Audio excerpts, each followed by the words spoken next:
porque el que tiene no sirve. El que tiene no funciona. Desde luego, era el que tenía. Entonces, los racionalistas caen en un entrampamiento con Hume. Y es que desde el punto de vista religioso no caben. Y desde el punto de vista filosófico, Hume ha logrado probar que su tesis es mayor, es más fuerte, es más contundente que la que ellos han postulado. El negativo supera el positivo.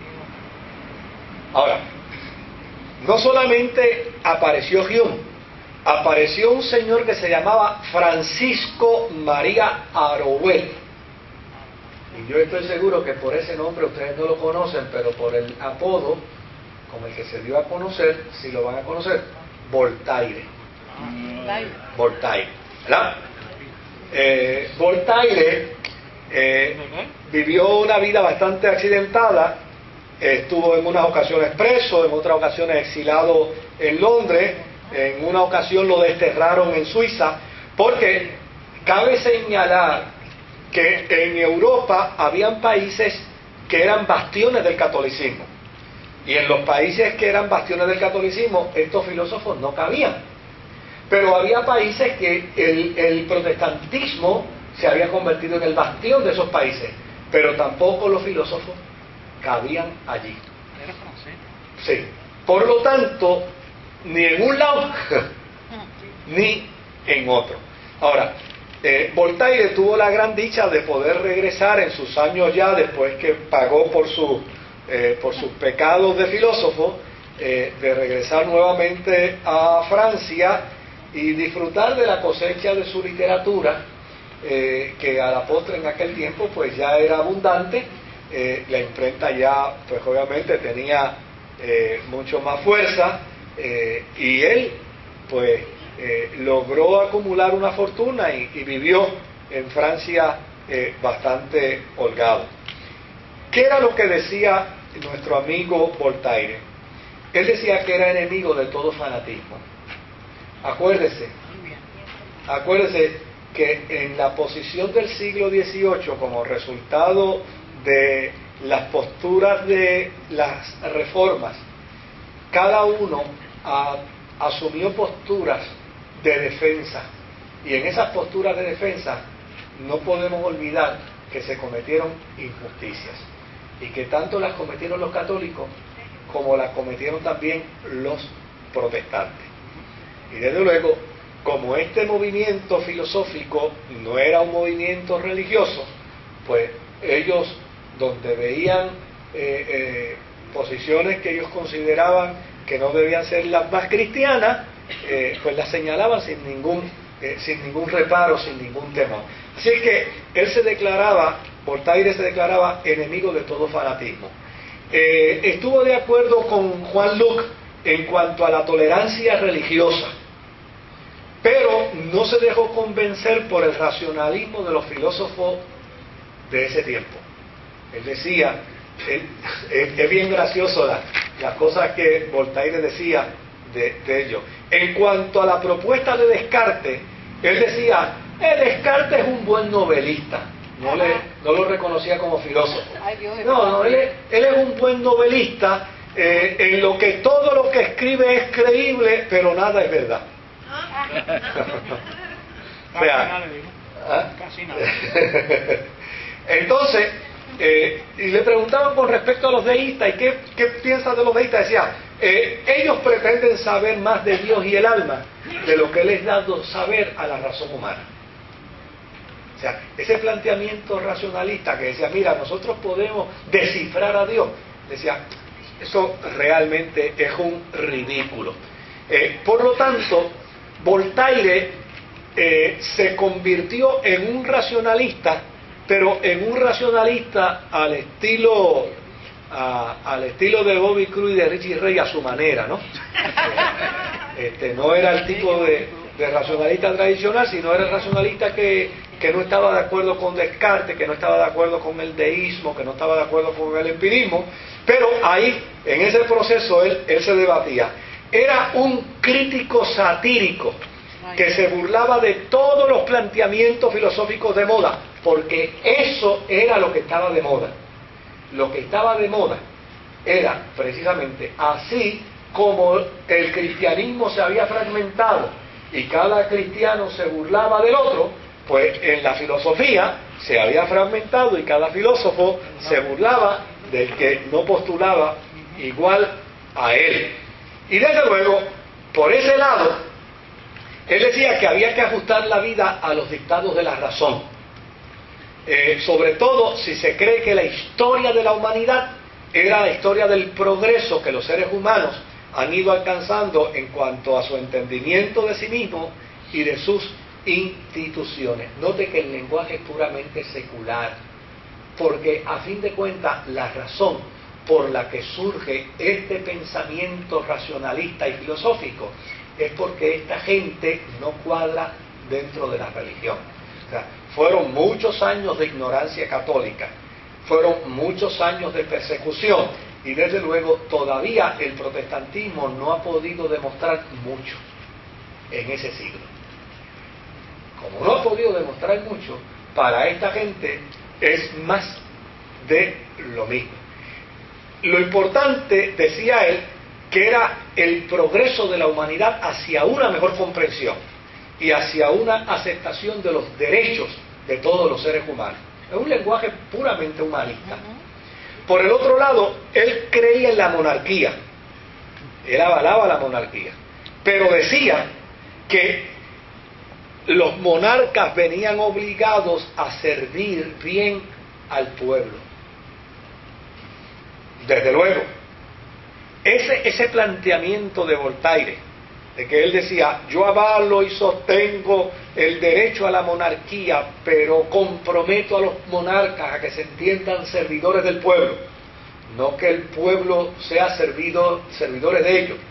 Ese planteamiento se convirtió en un eslogan en Francia dentro de la Revolución Francesa.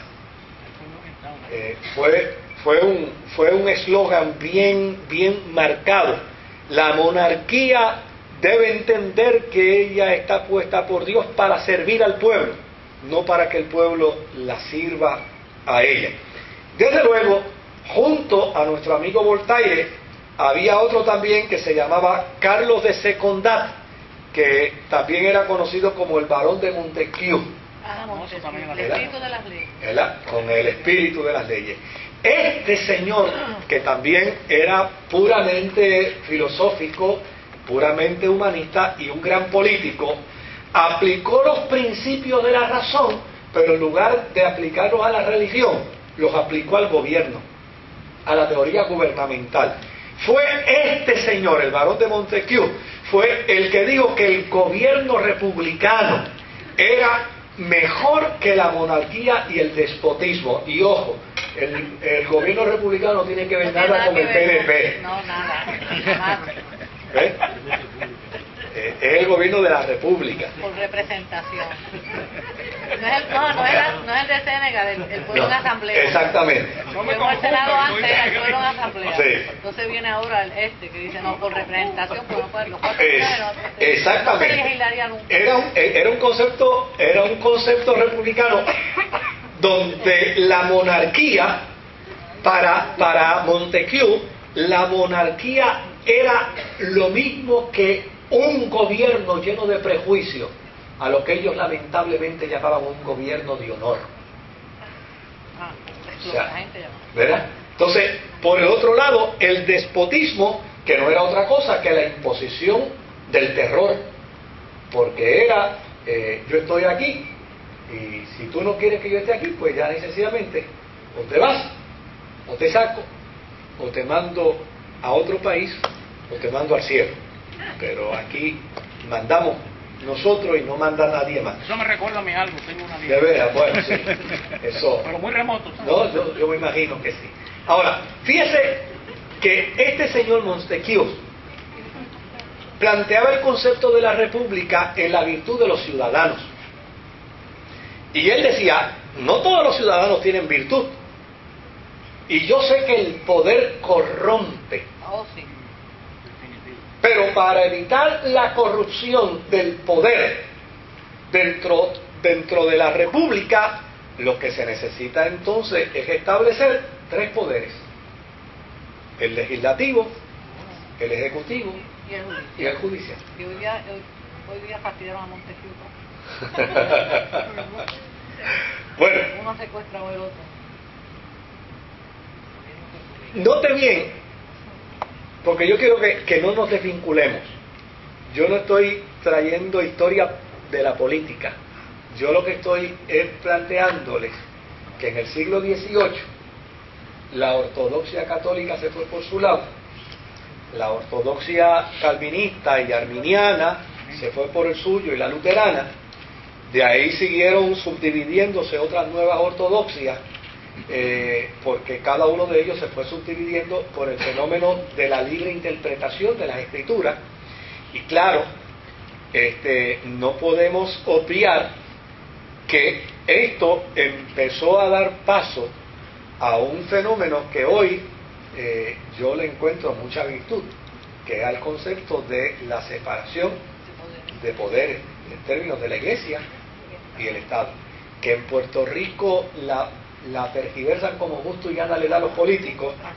Es otra cosa. A lo mejor luego tendremos tiempo para hablar cómo los políticos tergiversan el planteamiento. Y en Estados Unidos más, que es donde nace. Sí, sí. No, en todos lados. A Sí. Jefferson Sí. que era el gurú de la separación de poderes, pero no como la concibe la gente. No, como se concibe y como se interpreta, es Son una, cosas distintas. es una posición acomodaticia al momento del político. Correcto. O sea, el político habla de separación de Iglesia y Estado en la medida en que le conviene. Cuando, mire, cuando les conviene lo otro, yo puedo hablar de los tres partidos políticos, ¿sabe? Cuando les conviene a los otros, los tres partidos políticos juegan con los religiosos en este país. Y lo interesante es que hay religiosos que les encanta que jueguen con ellos, al punto de que se pelean hasta ser pastores de algunos políticos en este país. O sea, es que eso es lo que digo, yo no acabo de entender esto, Dios mío, porque aquí ha habido políticos. De hecho, hubo un político que en el tiempo en que estuve en esta iglesia ocupaba la posición de secretario de Estado, y un buen día me dijo, me voy porque a mí me gusta dar escuelas bíblicas, yo soy maestro de escuela bíblica y por lo que veo tú no me vas a poner. Y le dije, mientras esté en la política no. Con toda honradez, no. No es que no admirara sus capacidades, es que el problema es que hay una dicotomía entre el individuo que va a asumir una postura de fe en una enseñanza bíblica y al otro día va a asumir una postura política probablemente diametralmente opuesta a los que viene al otro domingo a enseñarle posturas de fe. Y eso va a crear un ambiente de terror y de horror y de incomodidad. Y le dije, no sé, yo desearía que tú puedas permanecer aquí y el día que dejes la política, con mucho gusto. Con mucho gusto. Pero en Puerto Rico, lamentablemente, hay gente en el mundo religioso que son los responsables de que los políticos en Puerto Rico jueguen con la cosa esta de la separación de Iglesia y Estado. Y ellos son los responsables, porque los mueven a los políticos como a los políticos les gusta que los muevan. Ahora mismo con la ley esa nuestra que nos aguantamos. Sí, bueno. ¿Y políticos que se hacen pasar por qué? Utilizaron y ahora echan para atrás. Es que el elemento va a seguir en la medida la Iglesia entienda que nuestra función no es política. Claro. Nuestra función no es política. Nuestra función es, o sea, yo veo a la Iglesia en Puerto Rico como la voz profética. Una voz profética que advierte, una voz profética que anuncia, una voz profética que señala. Pero en la medida esa voz profética que advierte, que anuncia y señala, va y le dice a un político, si estás conmigo te ayudo para que gane.